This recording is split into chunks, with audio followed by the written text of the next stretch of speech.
Mon moteur, c'est d'avancer, de changer les choses et d'aller vers un monde meilleur. Parce que si on ne change pas les choses, on risque tout simplement de disparaître dans des conditions lamentables.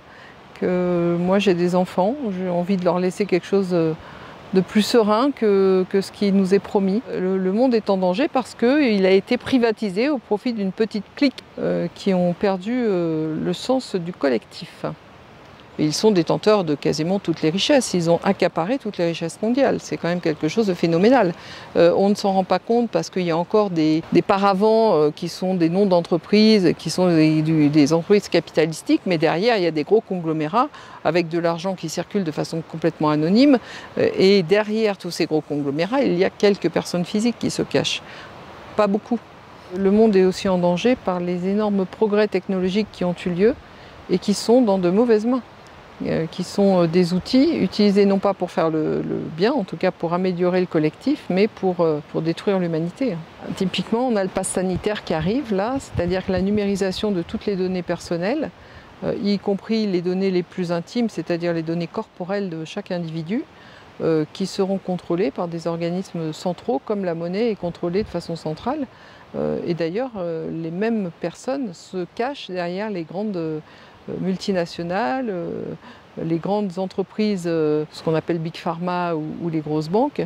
Ce sont la même petite clique d'individus qui se cachent derrière toute cette énorme infrastructure juridico-anonyme et qui permet non seulement de coaliser les intérêts, mais surtout de cristalliser dans leurs mains tout le pouvoir finalement, à la fois politique, économique, mondial, sans contrepartie.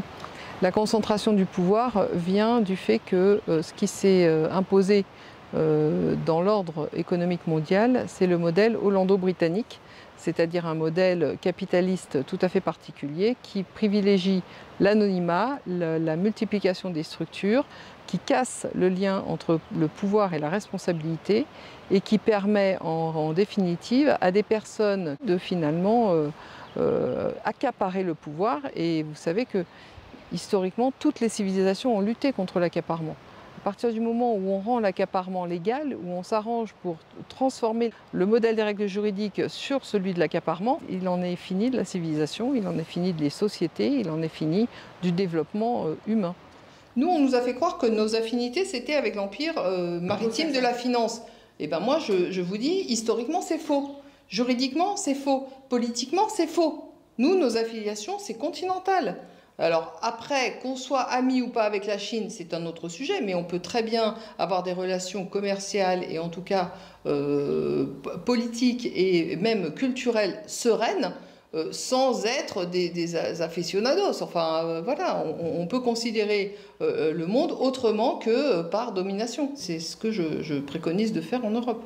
Mais ça ne passera que par la destruction de l'Union européenne, qui est une émanation directe de l'empire financier. Malheureusement, ce qu'on constate et ce qui devient évident pour tout le monde aujourd'hui, même si certains l'ont constaté depuis fort longtemps, c'est qu'il n'y a plus de contre-pouvoir. Tous les contre-pouvoirs à cette hégémonie financiero-capitaliste a totalement disparu. Et c'est ce qui fait que nous sommes dans un modèle totalitaire. Et un modèle totalitaire qui va être de plus en plus visible et donc de plus en plus violent.